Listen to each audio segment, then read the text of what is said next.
안녕하세요. 저는 71살 한서인입니다.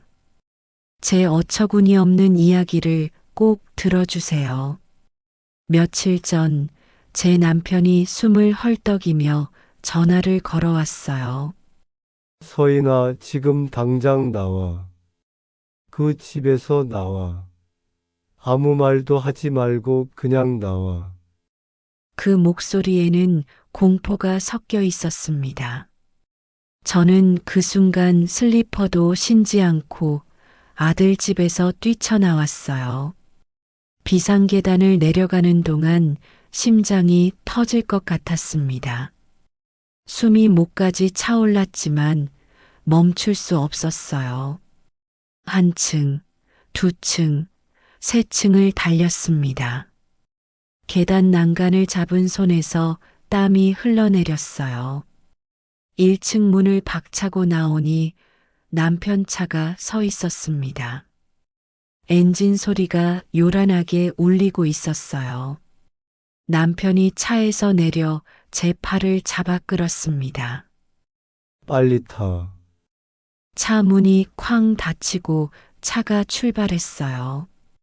타이어가 바닥을 긁는 소리가 났습니다. 저는 숨을 헐떡이며 남편을 쳐다봤습니다. 남편 얼굴은 창백했어요. 이마에는 식은 땀이 흘렀고 손은 운전대를 쥔 채 떨리고 있었습니다. 대체 무슨 일이야?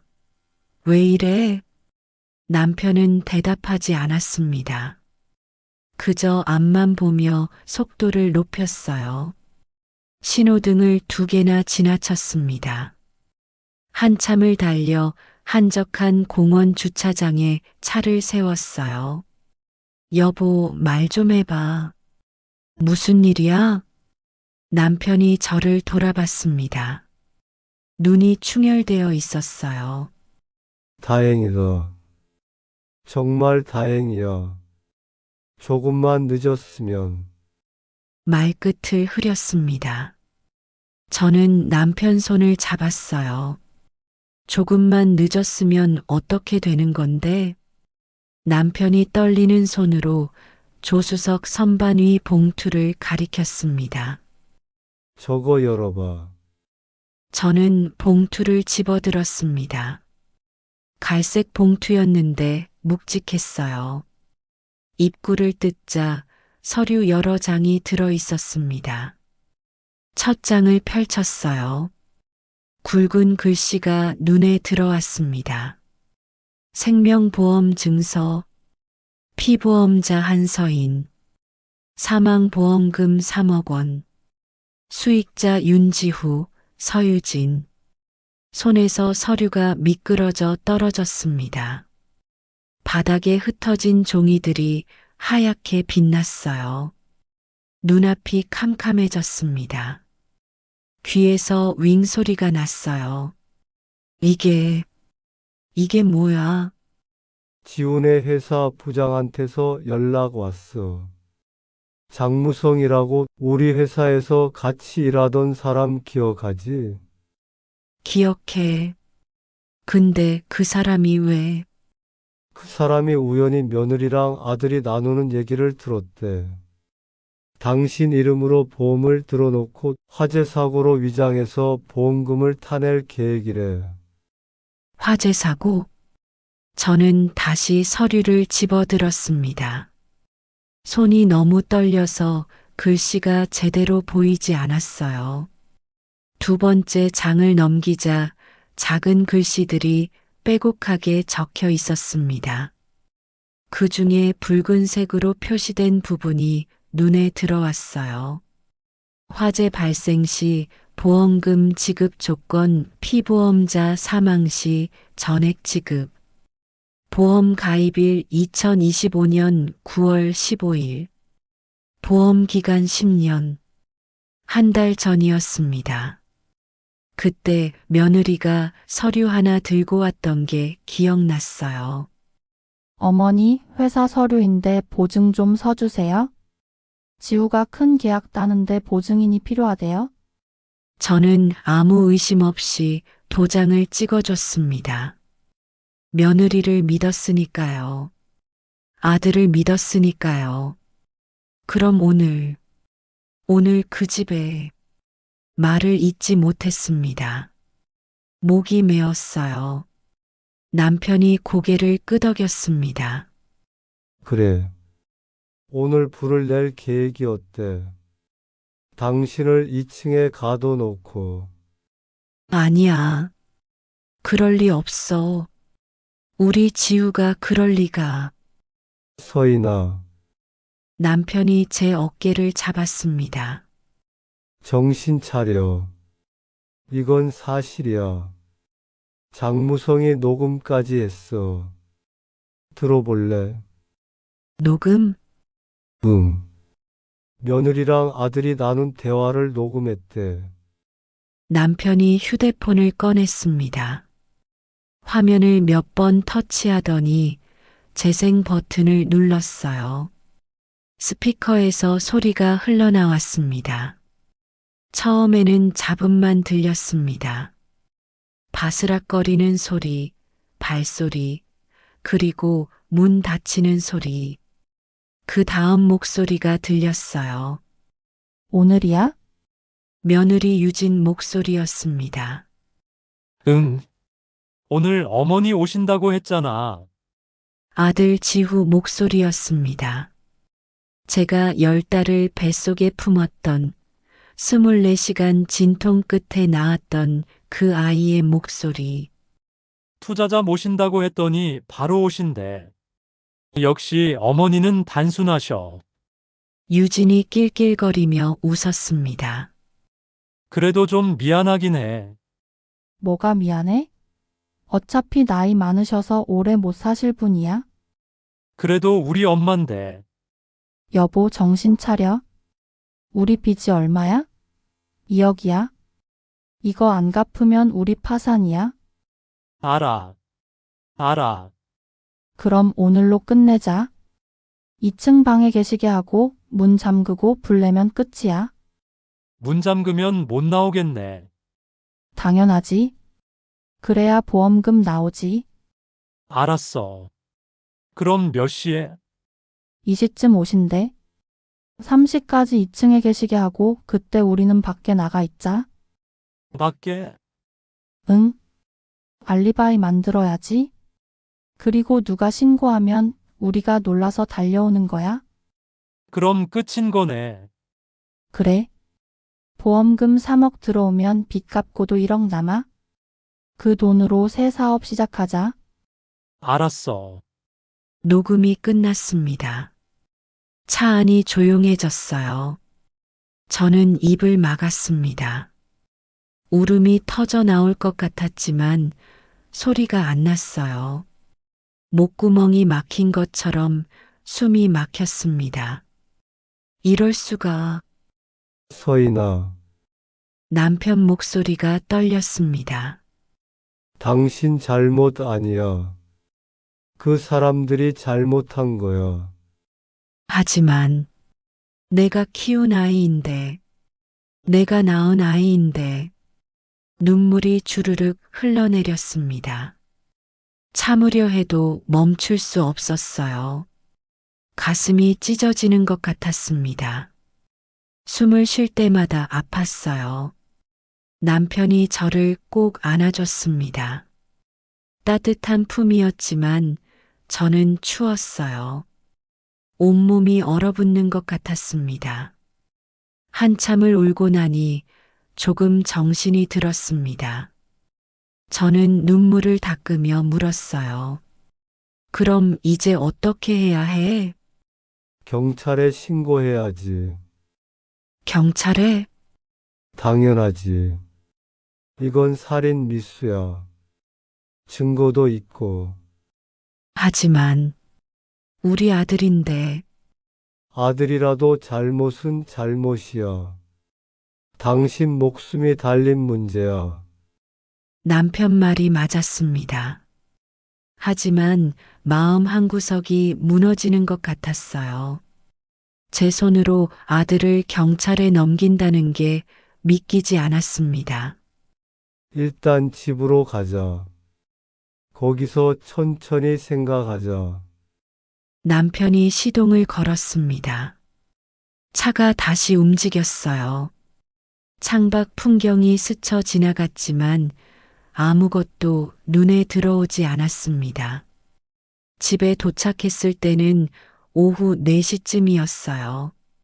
문을 열고 들어서니 집이 너무 조용했습니다. 평소 같으면 텔레비전을 켜놓고 설거지를 하고 있을 시간인데 오늘은 아무것도 하고 싶지 않았어요. 거실 소파에 주저앉았습니다. 온몸에 힘이 빠졌어요. 남편이 물을 한 잔 가져다 줬습니다. 마셔. 기운 차려야지. 물을 한 모금 마셨지만 목으로 넘어가지 않았어요. 그냥 뱉어냈습니다. 미안해. 못 마시겠어. 괜찮아. 천천히 해. 남편이 제 옆에 앉았습니다. 그리고 조용히 말했어요. 서인아, 내가 물어볼 게 있어. 뭔데? 당신 며느리한테 뭔가 잘못한 거 있어? 잘못? 응. 혹시 며느리가 서운해할 만한 일 있었어? 저는 기억을 더듬었습니다. 며느리에게 잘못한 일이 있었나? 글쎄, 딱히 생각나는 게 없는데. 그럼 돈 문제는? 돈? 응. 혹시 며느리한테 돈 빌려달라는 말 들은 적 있어? 그러고 보니 생각났습니다. 6개월 전쯤이었어요. 며느리가 전화를 걸어왔었습니다. 어머니, 죄송한데 돈 좀 빌려주실 수 있으세요? 회사 자금이 급해서요? 얼마나 필요한데? 5천만 원이요? 5천? 저는 깜짝 놀랐습니다. 적지 않은 돈이었거든요. 그렇게 큰 돈이 왜 필요해? 회사에서 큰 계약 따는데 보증금이 필요하대요. 다음 달이면 바로 갚을게요. 글쎄, 그 돈은 내가 노후 자금으로 모아둔 건데, 아, 그러시구나. 괜찮아요? 다른 데서 알아볼게요. 전화가 끊겼습니다. 그 뒤로 며느리는 한동안 연락이 없었어요. 명절 때도 안 왔고 생일 때도 안 왔습니다. 이상하다 싶었지만 바쁜가 보다 했죠. 그래, 그런 일이 있었어. 돈 빌려달라고 했는데 내가 안 빌려줬어. 그게 언제야? 6개월 전쯤 남편이 고개를 끄덕였습니다. 그때부터 계획을 세운 거야. 뭐, 보험 가입일 받지? 한 달 전이라고. 그러니까 며느리는 6개월 동안 다른 방법을 찾다가 안 되니까 이런 극단적인 방법을 택한 거야. 설마, 설마가 아니야. 사람들이 돈 때문에 무슨 짓을 하는지 당신도 알잖아. 남편 말이 맞았습니다. 저도 평생 공장을 운영하면서 돈 때문에 배신당한 적이 여러 번 있었어요. 함께 일하던 동업자가 돈을 들고 도망간 적도 있었고, 직원이 횡령한 적도 있었습니다. 그래도 아들은 아니었을 거야.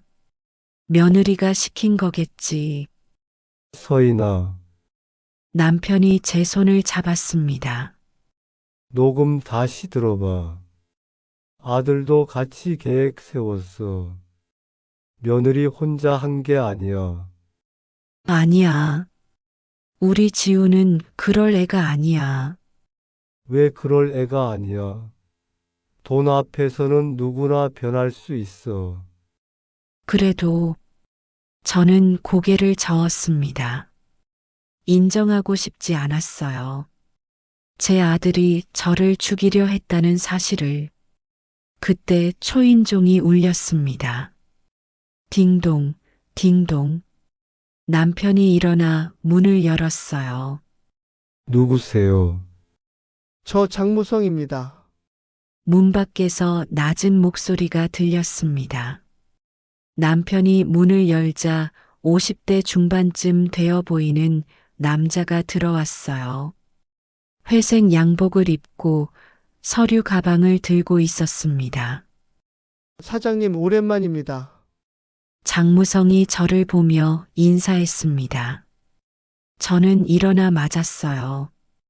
장 부장님, 어서 오세요. 앉으세요. 감사합니다. 그가 소파에 앉자 남편이 물을 가져다 줬습니다. 고맙습니다. 장무성은 물을 한 모금 마신 뒤 서류 가방을 열었습니다. 안에서 작은 상자를 꺼냈어요. 갈색 상자였는데 화분처럼 생겼습니다. 이게 뭡니까? 녹음기입니다. 아까 들려주신 거 말고요? 네, 이건 다른 겁니다.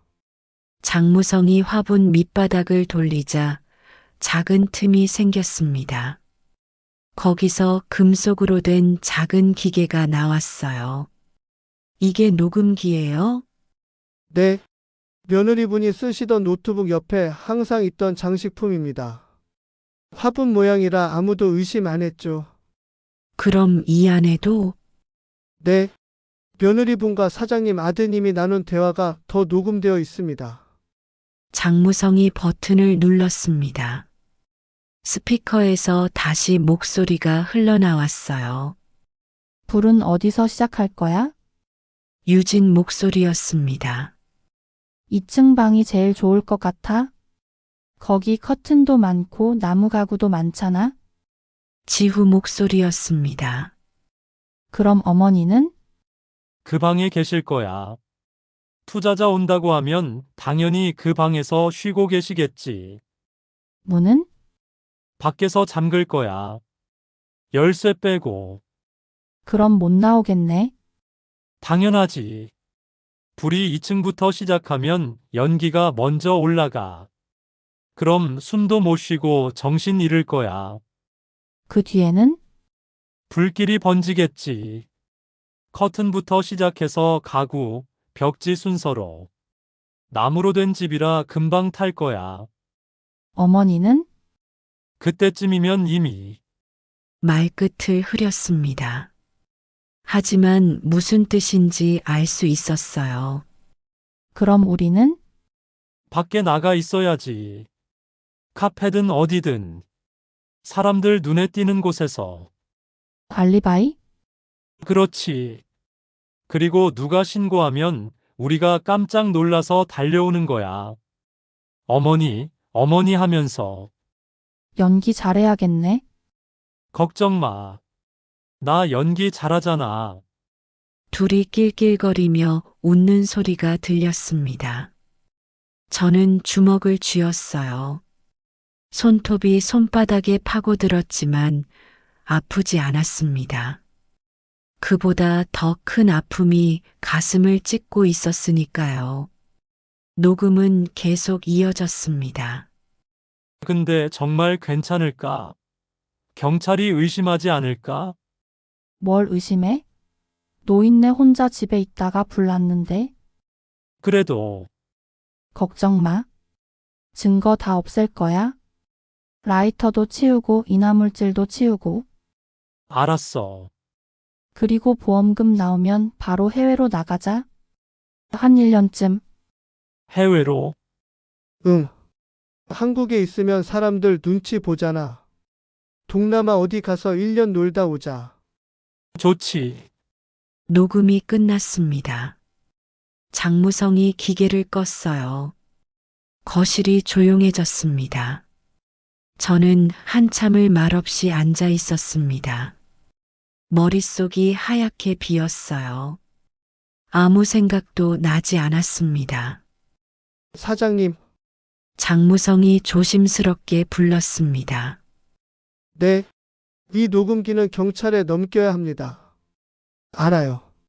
그리고 한 가지 더 말씀드릴 게 있습니다. 뭔가요? 며느리분은 이번이 처음이 아닙니다. 저는 고개를 들었습니다. 무슨 말씀이세요? 2년 전에도 비슷한 일이 있었습니다. 2년 전에 네, 며느리분의 친정어머니였습니다. 친정어머니요? 네, 화재 사고로 돌아가셨습니다. 당시에는 사고사로 처리됐지만 하지만 정황이 이번 일과 너무 비슷합니다. 혼자 집에 계시다가 불이 났고 문이 잠겨 있었고 보험금이 나왔습니다. 저는 숨이 막혔습니다. 그러니까 며느리는 이미 한 번 이런 짓을 했다는 말입니까? 친정어머니를 얼마나 받았습니까? 2억입니다. 2억. 그 돈으로 지금 회사를 차렸습니다. 하지만 회사가 잘 안 돼서 빚만 늘었죠. 그래서 이번에는 말을 잊지 못했습니다. 며느리가 친정어머니를 죽이고 받은 돈으로 회사를 차렸는데 그 회사가 망하니까 이번에는 시어머니를 죽여서 돈을 받으려 했다는 겁니까? 사장님 빨리 경찰에 신고하셔야 합니다. 며느리분은 위험한 사람입니다. 장무성이 일어서며 말했습니다. 저는 이만 가보겠습니다. 필요하시면 언제든 연락 주세요. 고맙습니다. 정말 고마워요. 저는 그를 배웅했습니다. 문이 닫히고 다시 조용해졌어요. 남편이 제 어깨를 감쌌습니다. 서인아, 이제 결정해야 해. 경찰에 신고할 거야, 말 거야. 저는 창밖을 바라봤습니다. 해가 지고 있었어요. 붉은 노을이 하늘을 물들이고 있었습니다. 아름다운 풍경이었지만 제 마음은 어두웠어요. 신고해야지. 정말 응. 이대로 두면 안 돼. 며느리는 또 누군가를 해칠 거야. 아들은 아들도 죗값을 치러야지. 말하고 나니 눈물이 났습니다. 하지만 이번에는 참았어요. 우는 것도 지겨웠습니다. 내일 경찰서에 가자. 오늘은 너무 힘들어. 알았어. 그날 밤 저는 잠을 이룰 수 없었습니다. 눈을 감으면 아들 얼굴이 떠올랐어요.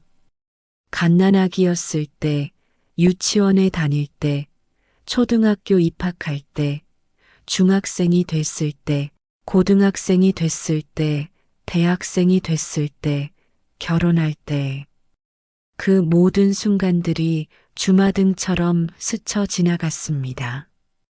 엄마 사랑해. 엄마 고마워. 엄마 최고야. 그때 아들은 진심이었을까요? 아니면 그때도 거짓이었을까요?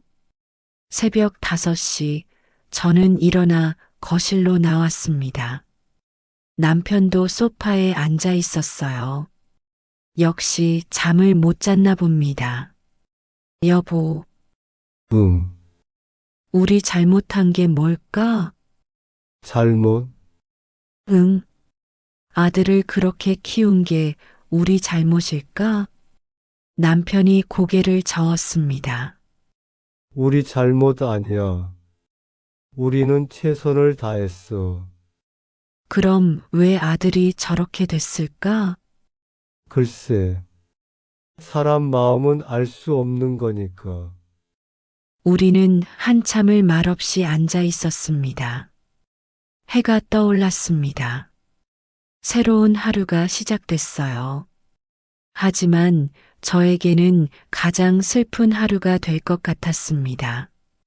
아들을 경찰에 넘기는 날이니까요. 다음 날 아침 장례식장에 가는 것처럼 어두운 색만 골랐습니다. 어쩌면 오늘이 제 아들과의 마지막 날일지도 모른다는 생각이 들었거든요. 남편도 양복을 꺼내 입었습니다.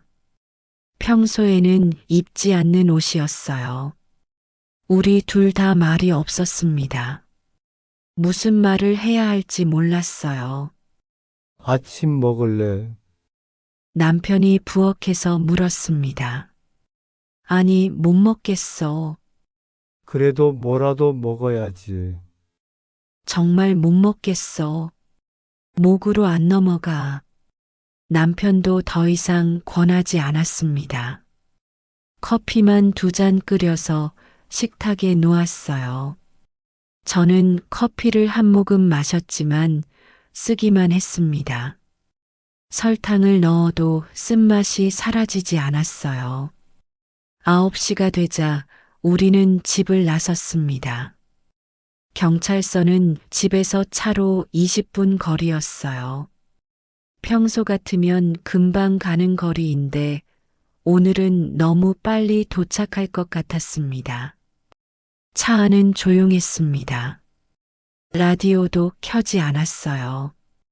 그냥 엔진 소리만 들렸습니다. 신호등에서 멈출 때마다 가슴이 두근거렸어요. 손에서 땀이 났습니다. 정말 이게 맞는 걸까? 내 손으로 아들을 경찰에 넘기는 게 옳은 걸까?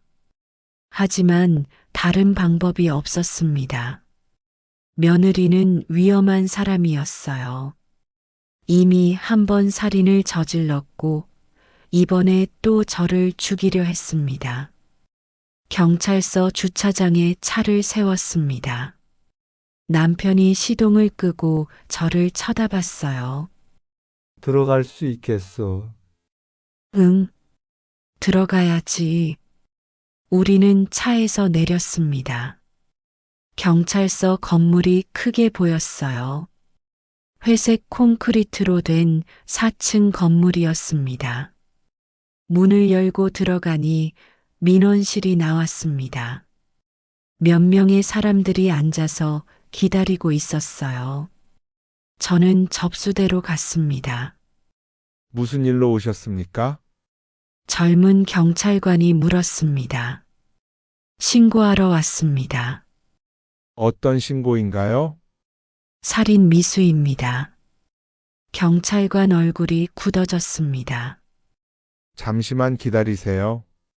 그가 전화기를 들었습니다. 누군가와 짧게 통화하더니 다시 저를 봤어요. 2층으로 올라가세요. 형사과에서 기다리고 계실 겁니다. 우리는 엘리베이터를 타고 2층으로 올라갔습니다. 엘리베이터 안에서 남편이 제 손을 꼭 잡아줬어요. 문이 열리자 복도가 나왔어요. 형사가가 어디죠? 남편이 지나가는 경찰관에게 물었습니다. 저쪽 끝입니다. 제가 안내해 드리죠. 우리는 경찰관을 따라 복도 끝으로 갔습니다. 형사과라고 쓰인 문을 열고 들어가니 책상 여러 개가 놓여 있었어요. 한서인 씨 맞으십니까? 40대쯤 되어 보이는 형사가 일어나며 물었습니다. 네, 맞습니다. 저는 강민수 형사입니다. 이쪽으로 오세요. 우리는 형사를 따라 조사실로 들어갔습니다. 작은 방이었는데 책상 하나와 의자 3개가 놓여 있었어요. 앉으세요. 우리는 책상 앞에 앉았습니다. 형사는 맞은편에 앉아 노트북을 켰습니다. 오늘 무슨 일로 오셨는지 말씀해 주시겠습니까? 제 아들과 며느리가 저를 죽이려고 했습니다. 죽이려고 했다고요? 네. 보험금을 타내려고요.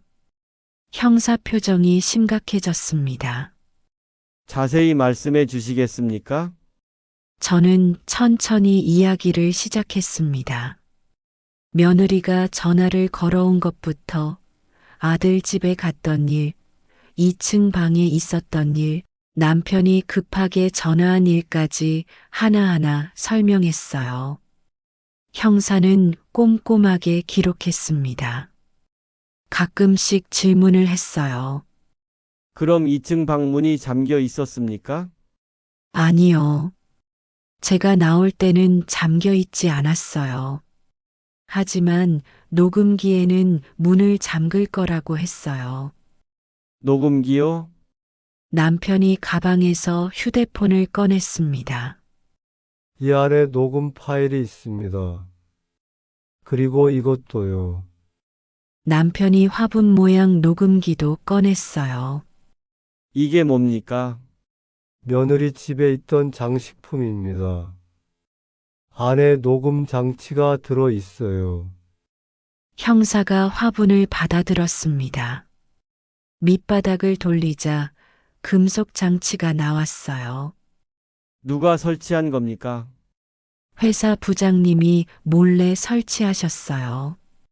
형사가 버튼을 눌렀습니다. 며느리와 아들 목소리가 흘러나왔어요. 형사는 끝까지 다 들었습니다. 표정이 점점 굳어졌어요.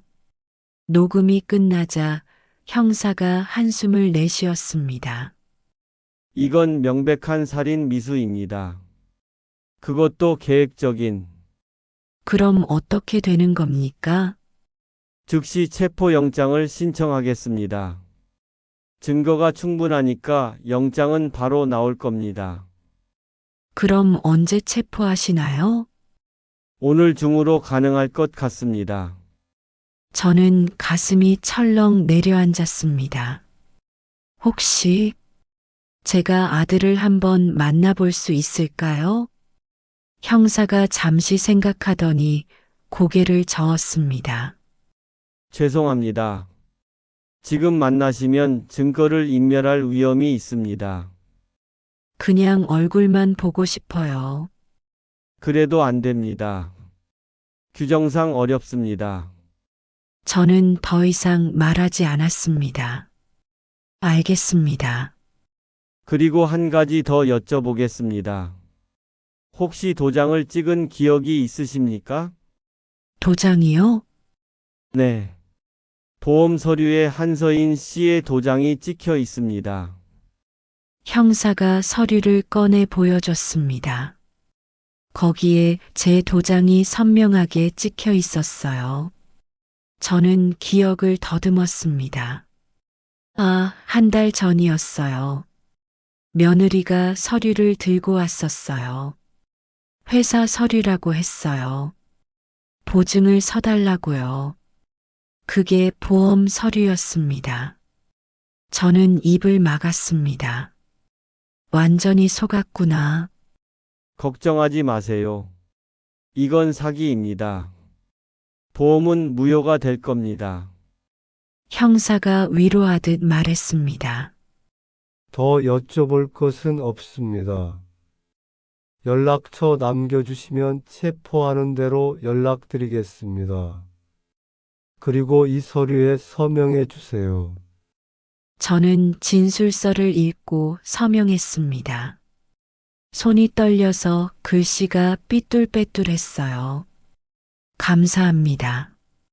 우리는 조사실을 나왔습니다. 복도를 걸어 엘리베이터로 향했어요. 다리에 힘이 없었습니다. 괜찮아. 응. 그냥 다리가 좀 후들거려. 엘리베이터를 타고 1층으로 내려왔습니다. 밖으로 나왔어요. 햇빛이 눈부셨습니다. 집에 갈까? 아니, 잠깐 앉아 있고 싶어. 경찰서 앞에 작은 공원이 있었습니다. 우리는 벤치에 앉았어요. 나무 그늘이 시원했습니다. 한참을 말없이 앉아 있었습니다. 새들이 지저귀는 소리가 들렸어요. 여보, 내가 너무 냉정한 엄마일까? 왜? 아들을 경찰에 넘겼잖아. 남편이 제 손을 잡았습니다. 냉정한 게 아니야. 용감한 거야. 잘못을 바로잡는 건 용기가 필요해. 그래도 가슴이 아파. 당연히 아프지. 하지만 이게 맞는 거야. 그때 휴대폰이 울렸습니다. 남편 전화였어요. 여보세요. 네, 맞습니다. 네, 지금요. 알겠습니다. 전화가 끊어졌습니다. 누구야? 형사님이야. 지금 아들 집으로 가신대. 우리 보고 같이 가자고 하시네. 우리가 왜? 집 구조를 알아야 한대. 저는 고개를 끄덕였습니다.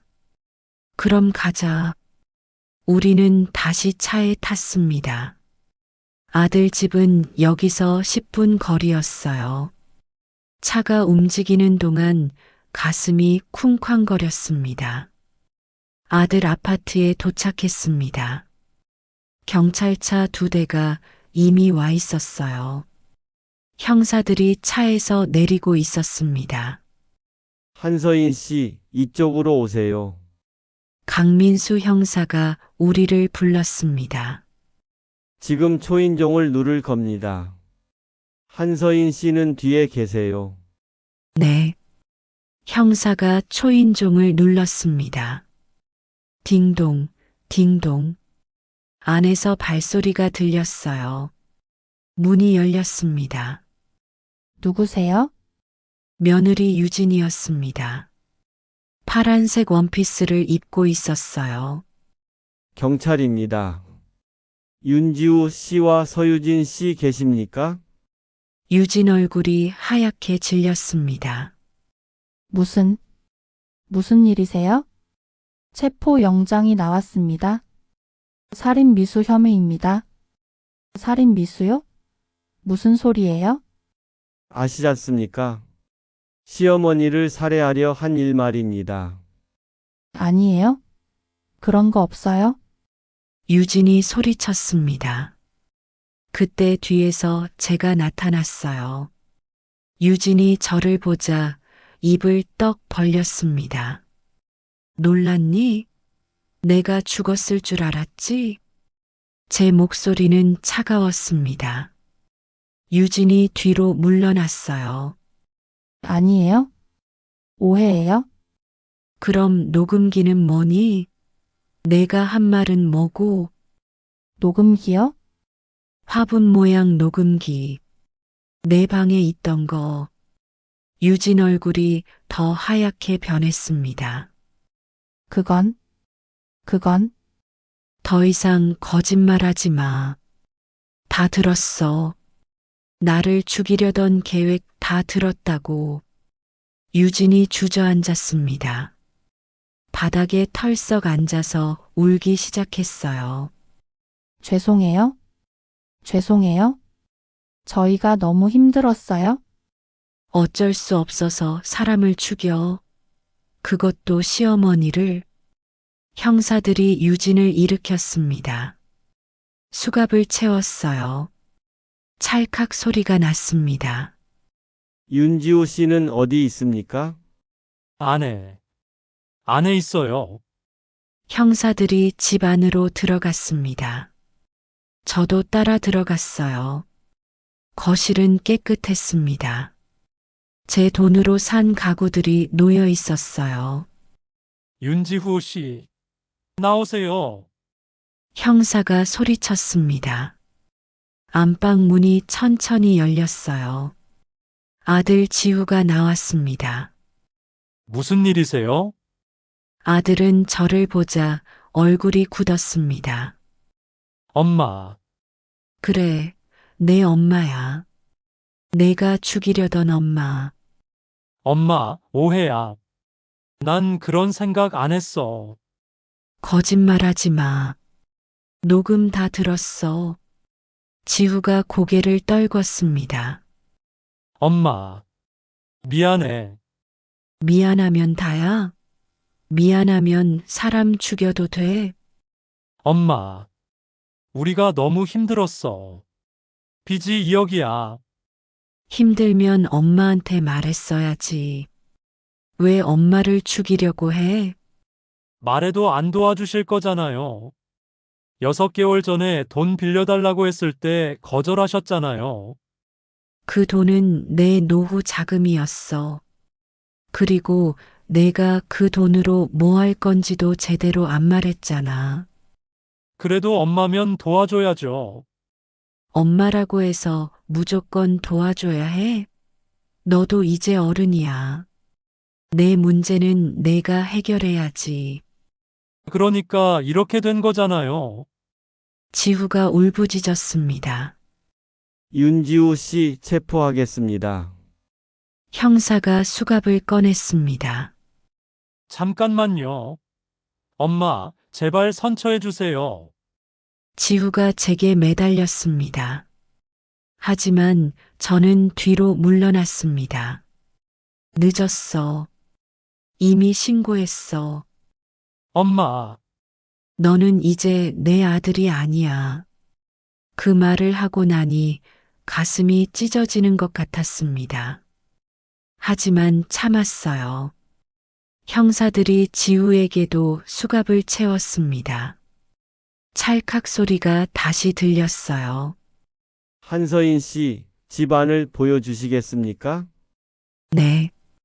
저는 형사들을 2층으로 안내했습니다. 계단을 올라가는데 다리가 떨렸어요. 복도 끝에 방 하나가 있었습니다. 저기가 제가 있었던 방입니다. 문을 열었습니다. 방은 그대로였어요. 침대, 옷장, 책상이 놓여 있었습니다. 이 커튼이 불에 잘 탄다고 했습니다. 형사가 커튼을 만져봤습니다. 폴리에스터 재질이네요. 불에 아주 잘 탑니다. 그리고 이 가구들도 다 나무예요. 불이 나면 5분 안에 방 전체가 불바다가 될 겁니다. 형사 말을 듣자 온몸에 소름이 돋았습니다. 형사들이 방 안을 꼼꼼히 조사했습니다. 사진도 여러 장 찍었어요. 한서인 씨, 문 손잡이 좀 보세요. 이 손잡이가 이상합니다. 밖에서만 잠글 수 있게 되어 있어요. 네. 형사가 문을 닫고 밖에서 잠갔습니다. 안에 있던 다른 형사가 열려고 했지만 열리지 않았어요. 이건 개조한 겁니다. 그럼 정말로 날 가두려고 한 거네요. 그렇습니다. 이것도 중요한 증거가 됩니다. 창문은 어떻습니까?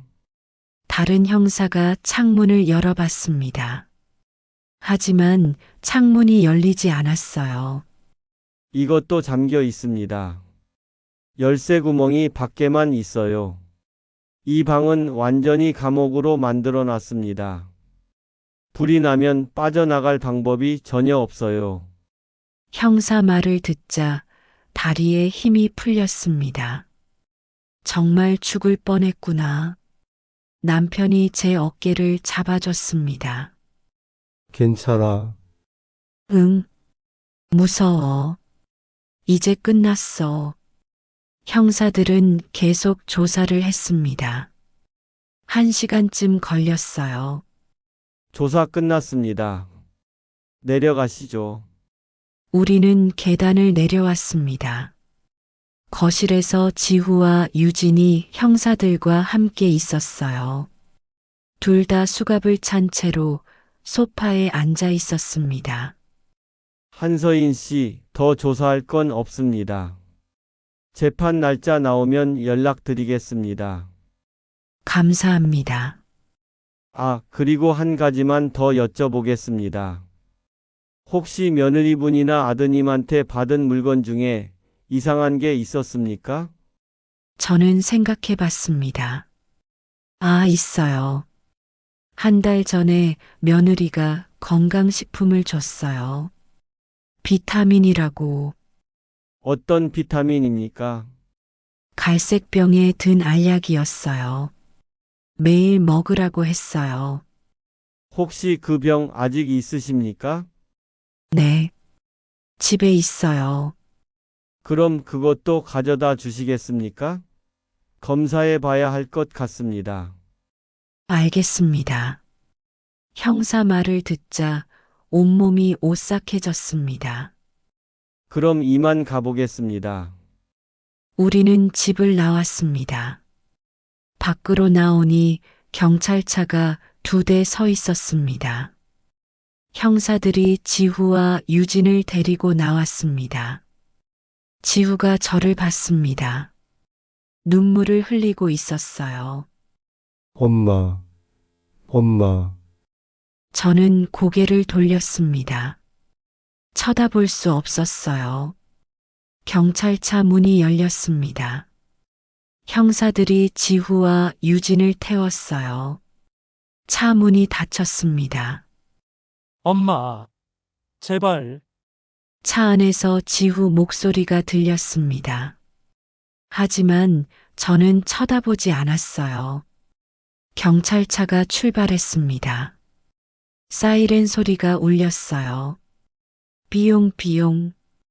그 소리가 점점 멀어졌습니다. 남편이 제 어깨를 감쌌습니다. 힘들지? 응, 너무 힘들어. 울어도 돼. 아니, 안 울 거야. 하지만 눈물이 저절로 흘러내렸습니다. 남편이 저를 꼭 안아줬습니다. 다 지나갈 거야. 정말 그럴까? 그럴 거야. 곧. 우리는 한참을 그렇게 서 있었습니다. 해가 기울고 있었어요. 집에 가자. 우리는 차에 탔습니다. 집으로 가는 길은 멀게 느껴졌어요. 창밖을 바라보는데 사람들이 걸어가고 있었습니다. 웃으며 이야기하는 사람들, 손잡고 걷는 연인들, 모두 행복해 보였어요. 집에 도착했을 때 하늘이 어두워지고 있었습니다. 별이 하나둘 나타나기 시작했어요. 저는 현관문을 열고 들어갔습니다. 집이 텅 비어 있었어요. 조용했습니다. 소파에 앉아 창밖을 봤습니다. 달이 떠오르고 있었어요. 남편이 옆에 앉았습니다.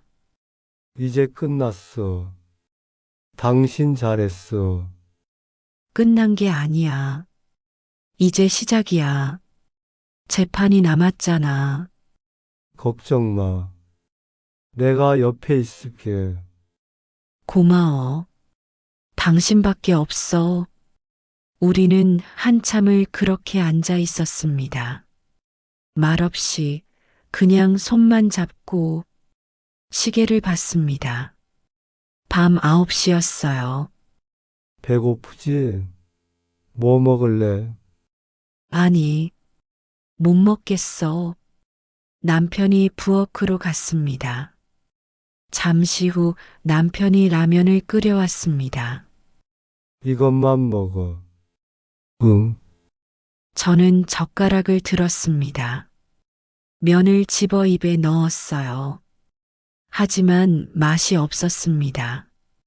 조금만이라도 먹어. 저는 억지로 몇 젓가락 더 먹었습니다. 하지만 더 이상 못 먹겠어서 젓가락을 놓았어요. 미안해.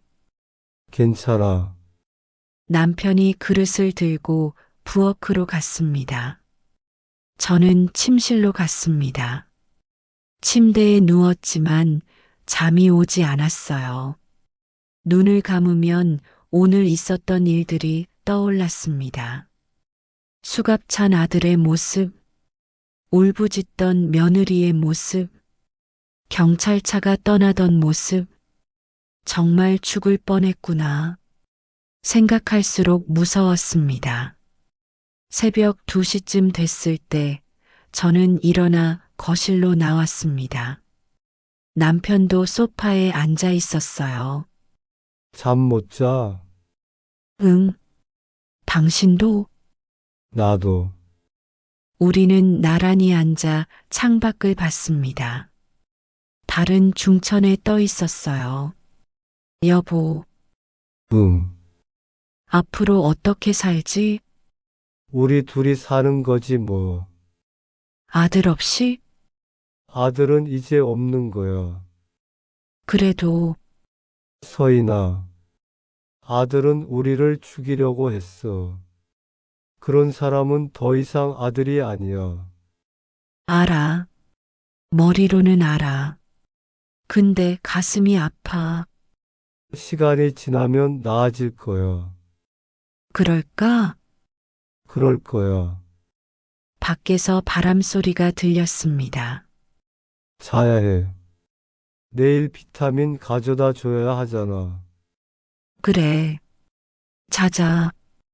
우리는 다시 침실로 돌아갔습니다. 침대에 누웠어요. 남편이 제 손을 잡아줬습니다. 잘 자. 내가 옆에 있을게. 고마워. 저는 눈을 감았습니다. 이번에는 잠이 왔어요. 꿈을 꿨습니다. 어린 지우가 나왔어요. 5살쯤 됐을 때였습니다. 유치원 가방을 메고 제 손을 잡고 걸었어요. 엄마, 사랑해. 엄마도 사랑해. 우리 아들. 엄마는 세상에서 제일 좋은 엄마야. 우리 아들도 세상에서 제일 좋은 아들이야. 그때 지우가 웃었습니다. 해맑게 웃었어요.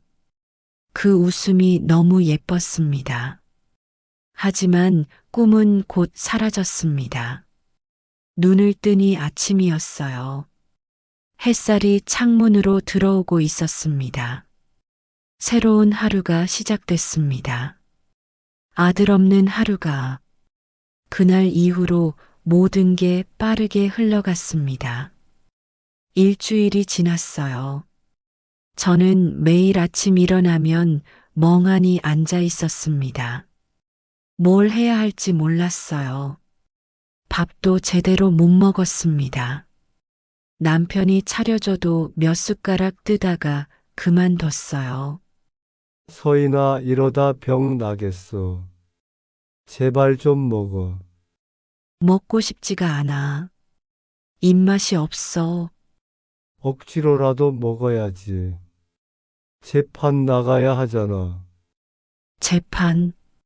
그 말을 들으니 가슴이 철렁했습니다. 며칠 뒤 경찰서에서 전화가 왔습니다. 한서인 씨 재판 날짜가 나왔습니다. 언제인가요? 2주 뒤 목요일 오전 10시입니다. 서울중앙지방법원입니다. 알겠습니다. 전화를 끊고 나니 손이 떨렸습니다. 2주 뒤에 아들을 다시 봐야 한다는 겁니까? 재판 날짜 나왔어. 남편이 물었습니다. 응, 2주 뒤래. 그래. 준비해야겠네. 무슨 준비? 법정에서 진술해야 할 거 아니야. 생각 정리 좀 해도. 저는 고개를 끄덕였습니다. 하지만 무슨 말을 해야 할지 몰랐어요. 그날 오후 저는 비타민 병을 경찰서에 가져다 줬습니다. 형사가 받아들더니 조심스럽게 봉투에 넣었어요. 검사해 보겠습니다. 결과 나오면 연락드릴게요. 네. 사흘 뒤 다시 전화가 왔습니다. 한서인 씨, 검사 결과 나왔습니다. 어떻게 나왔나요? 비타민이 아니었습니다. 수면제였어요. 그것도 아주 강한 수면제. 온몸에 소름이 돋았습니다. 수면제요? 네. 매일 드셨으면 점점 의식이 흐려졌을 겁니다. 화재가 발생했을 때 깨어나지 못했을 거예요. 그럼 정말로 계획적이었구나. 그렇습니다. 이것도 증거로 제출하겠습니다. 전화를 끊고 나니 다리에 힘이 풀렸습니다. 소파에 주저앉았어요. 며느리는 저를 잠들게 한 뒤 방에 가둬놓고 불을 내려고 했던 겁니다. 완벽한 계획이었어요. 그리고 아들도 그 계획을 알고 있었습니다. 2주가 금방 지나갔습니다. 재판 전날 밤 저는 잠을 한숨도 못 잤어요. 눈을 감으면 아들 얼굴이 떠올랐습니다. 재판 당일 아침 저는 검은색 정장을 입었습니다. 남편도 양복을 입었어요. 우리는 말없이 준비를 했습니다. 괜찮겠어? 모르겠어. 근데 가야지. 힘들면 말해. 언제든 나올 수 있어. 응. 법원까지는 차로 1시간 걸렸습니다. 서울중앙지방법원은 큰 건물이었어요. 회색 건물에 유리창이 많았습니다. 입구에서 보안 검색을 받았습니다. 가방을 엑스레이에 통과시켰어요. 금속 탐지기도 지나갔습니다. 3층 12호 법정입니다. 안내원이 알려줬습니다. 엘리베이터를 타고 3층으로 올라갔습니다. 복도는 조용했어요. 양쪽에 법정 문들이 줄지어 있었습니다. 12호 법정 앞에 도착했습니다. 문 앞에 사람들이 서 있었어요. 기자들이었습니다. 한서인 씨 맞으십니까? 한 기자가 다가왔습니다. 지금 심정이 어떠십니까? 죄송합니다. 말씀드릴 게 없습니다. 남편이 저를 감싸며 말했습니다. 우리는 서둘러 법정 안으로 들어갔어요. 법정은 생각보다 넓었습니다. 앞쪽에 높은 단이 있었고 거기에 판사석이 있었어요. 양쪽에는 검사석과 변호인석이 있었습니다. 뒤쪽에는 방청석이 있었어요. 우리는 방청석 앞쪽에 앉았습니다. 사람들이 하나둘 들어왔어요. 방청석이 점점 차기 시작했습니다. 모두 일어나세요. 법정 직원이 말했습니다. 우리는 모두 일어났어요. 판사가 들어왔습니다. 50대쯤 되어 보이는 여자 판사였어요. 검은색 법복을 입고 있었습니다. 앉으세요. 우리는 다시 앉았습니다. 피고인을 데려오세요. 연문이 열렸습니다. 교도관 2명이 들어왔어요. 그 뒤로 지후와 유진이 들어왔습니다. 지후는 파란색 죄수복을 입고 있었어요. 수갑을 차고 있었습니다. 얼굴이 많이 상해 있었어요. 수염도 자라 있었고 눈 밑에 다크서클이 짙었습니다. 유진도 마찬가지였습니다. 머리가 헝클어져 있었고 얼굴이 창백했어요. 화장기 없는 얼굴은 초췌해 보였습니다. 지후가 방청석을 둘러봤습니다. 저를 발견하더니 눈을 크게 떴어요. 입술이 떨렸습니다. 엄마, 작은 목소리였지만 들렸습니다. 저는 고개를 돌렸어요. 쳐다볼 수 없었습니다. 조용히 하세요. 교도관이 지후를 앉혔습니다. 지후와 유진은 피고인석에 앉았어요. 재판을 시작하겠습니다. 판사가 망치를 두드렸습니다. 똑똑 소리가 법정에 울렸어요. 피고인 윤지우, 서유진은 피해자 한서인을 살해하려 한 혐의로 기소되었습니다. 검사, 공소장을 낭독하세요. 검사가 일어났습니다. 30대쯤 되어 보이는 남자 검사였어요. 피고인들은 2025년 9월 15일 피해자 한서인 명의로 생명보험에 가입하였습니다. 보험금은 3억 원이며 수익자는 피고인들로 되어 있습니다. 검사가 계속 읽었습니다. 피고인들은 2025년 10월 7일 피해자를 피고인 윤지후의 집으로 유인하였습니다. 그리고 2층 방에 가두고 화재를 일으켜 살해하려 하였습니다. 피해자는 다행히 남편의 연락을 받고 탈출하였으나 피고인들의 범행 의도는 명백합니다. 증거로는 녹음 파일 2건, 개조된 문손잡이, 잠긴 창문, 그리고 수면제 같은 비타민 병이 있습니다. 검사가 앉았습니다. 피고인들 할 말 있습니까? 판사가 물었습니다. 지후가 일어났습니다. 손이 떨리고 있었어요. 죄송합니다. 정말 죄송합니다. 제가 미쳤었습니다. 지후 목소리가 떨렸습니다. 빚이 너무 많아서 어떻게 해야 할지 몰랐어요. 그래서 어머니를 죽이려 했다는 겁니까? 판사 목소리는 차가웠습니다. 죄송합니다. 정말 죄송합니다. 지후가 고개를 숙였습니다. 어깨가 떨렸어요. 울고 있는 것 같았습니다. 피고인 서유진, 당신은? 유진이 일어났습니다. 저도 죄송합니다. 하지만 저희도 살기 위해서였어요? 빚쟁이들한테 쫓기고 있었어요? 매일 협박 전화가 왔어요? 그래서 시어머니를 죽이려 했다는 겁니까? 저희도 어쩔 수 없었어요? 유진이 소리쳤습니다. 조용히 하세요. 판사가 망치를 두드렸습니다.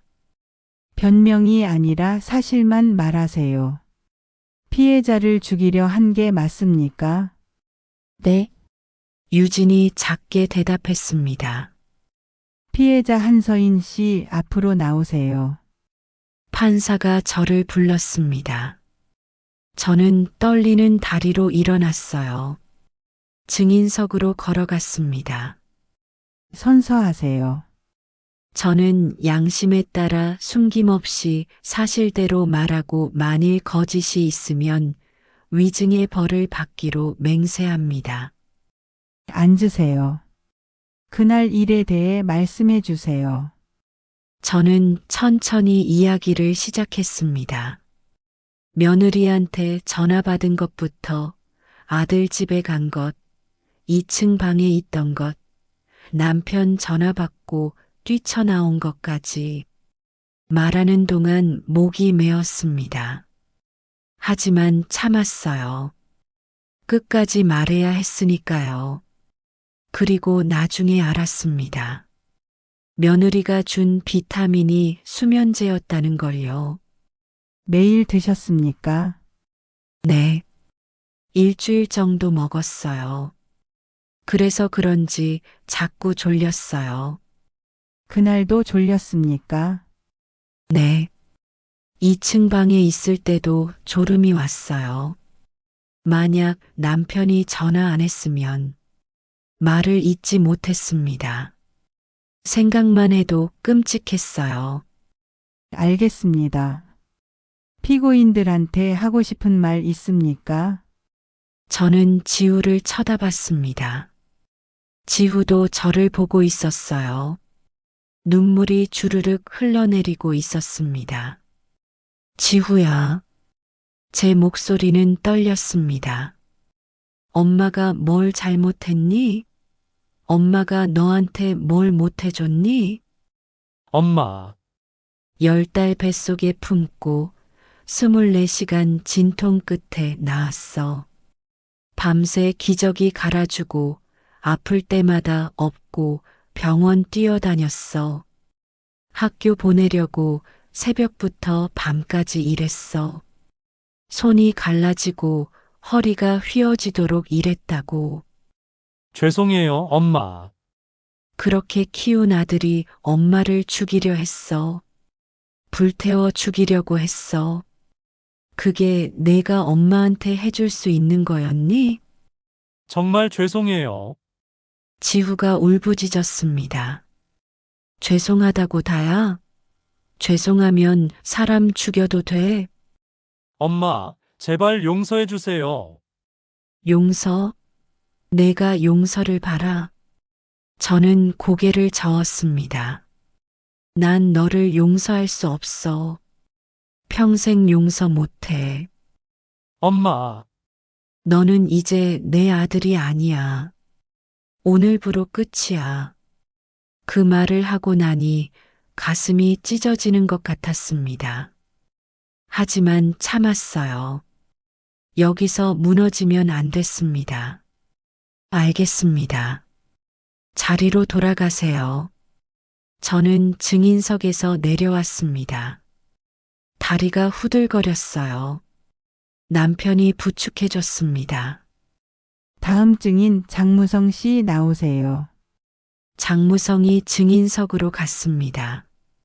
녹음기를 설치한 이유가 뭡니까? 며느리분이 수상해서요. 시어머니 몰래 뭔가 계획하는 것 같았어요. 어떻게 알았습니까? 회사에서 보험 서류를 봤거든요. 한서인 사장님 이름으로 된 보험이 있더라고요. 위상에서 조사해 봤더니 며느리분이 가입한 거였어요. 그래서 녹음기를 설치했습니까? 네, 증거를 확보해야 한다고 생각했습니다. 녹음 내용을 들려주시겠습니까? 법정에 녹음기 소리가 울렸습니다. 며느리와 아들의 대화가 흘러나왔어요. 불은 2층부터 시작해.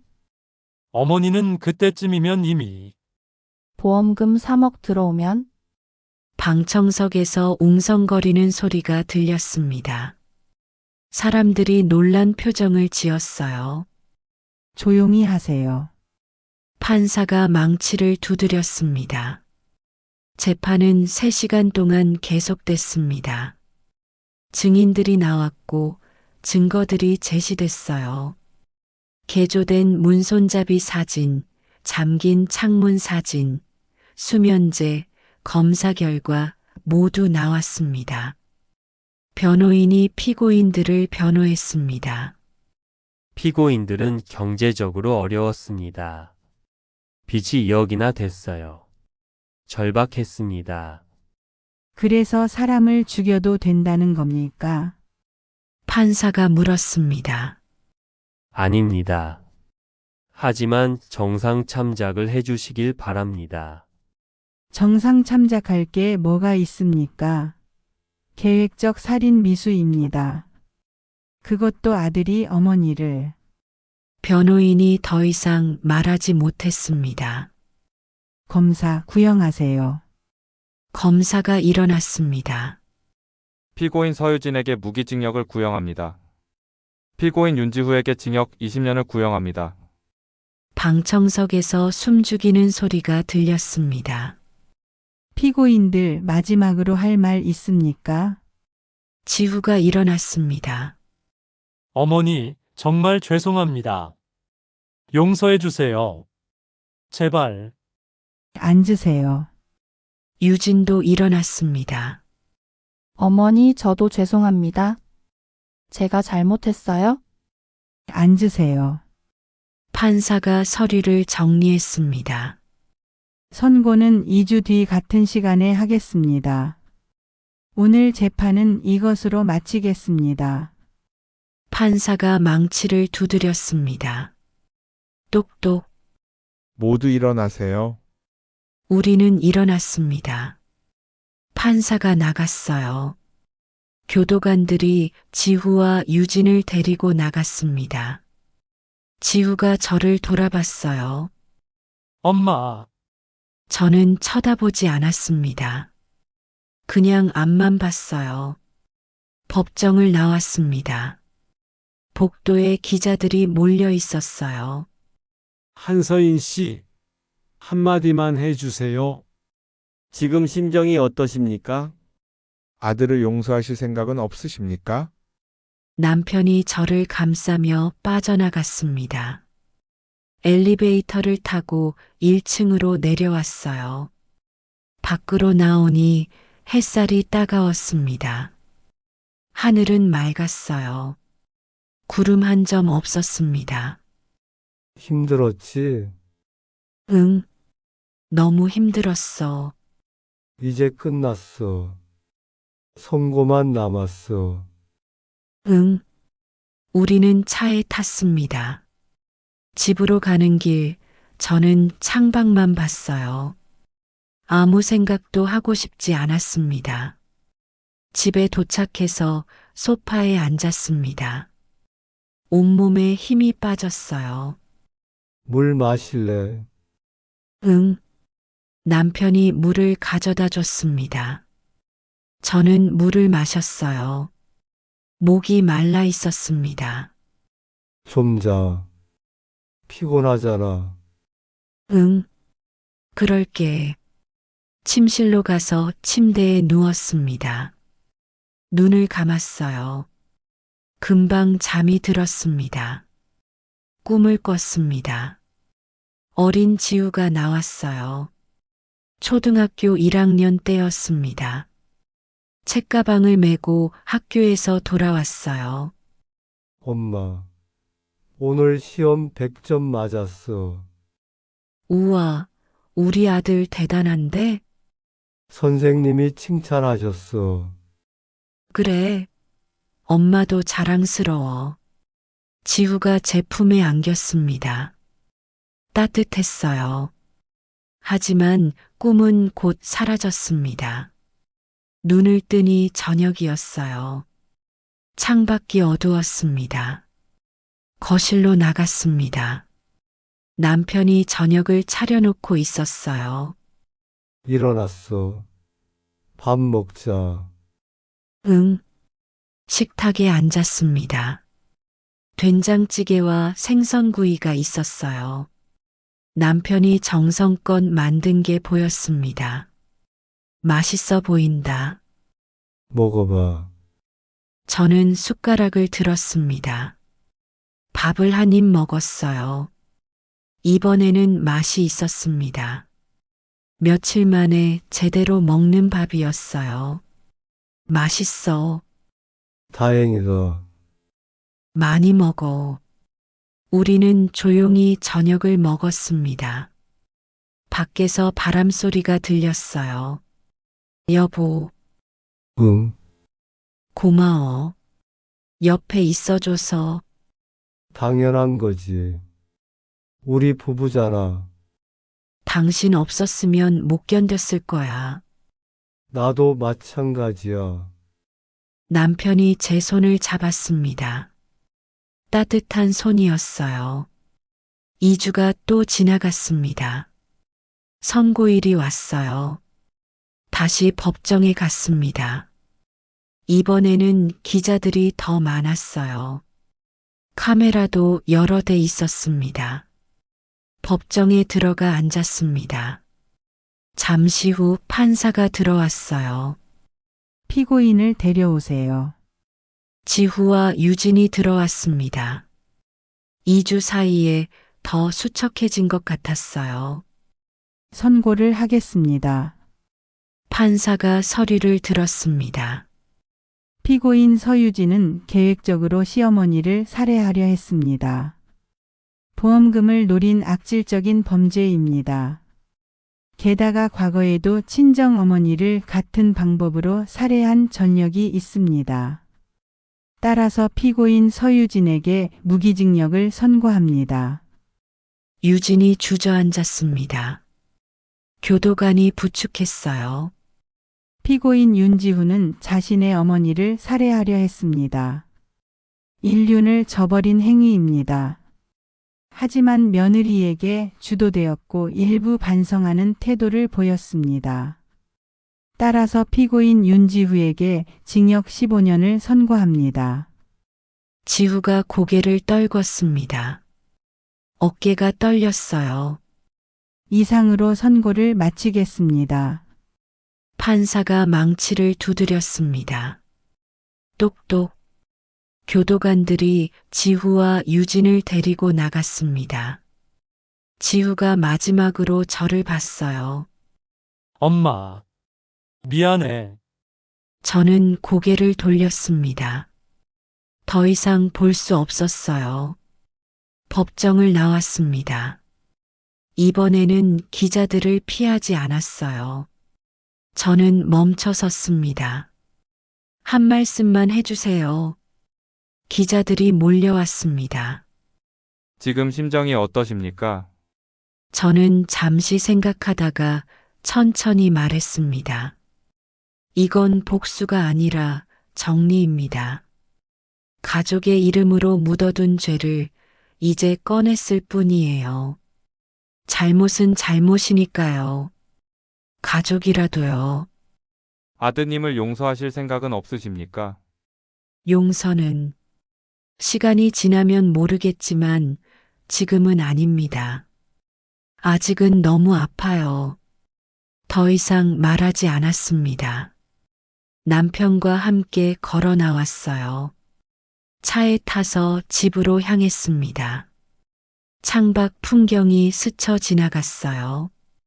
이제 정말 끝났네. 응, 끝났어. 앞으로 어떻게 할 거야? 모르겠어. 그냥 살아가는 거지 뭐. 집에 도착했습니다. 현관문을 열고 들어갔어요. 집은 조용했습니다. 그날 밤 저는 오랜만에 편히 잠들었습니다. 꿈도 꾸지 않았어요. 그냥 깊은 잠이었습니다. 다음 날 아침 햇살이 창문으로 들어왔습니다. 따뜻한 햇살이었어요. 저는 일어나 창문을 열었습니다. 신선한 공기가 들어왔어요. 새로운 하루가 시작됐습니다. 아들 없는 인생. 하지만 제 인생은 계속되어야 했습니다.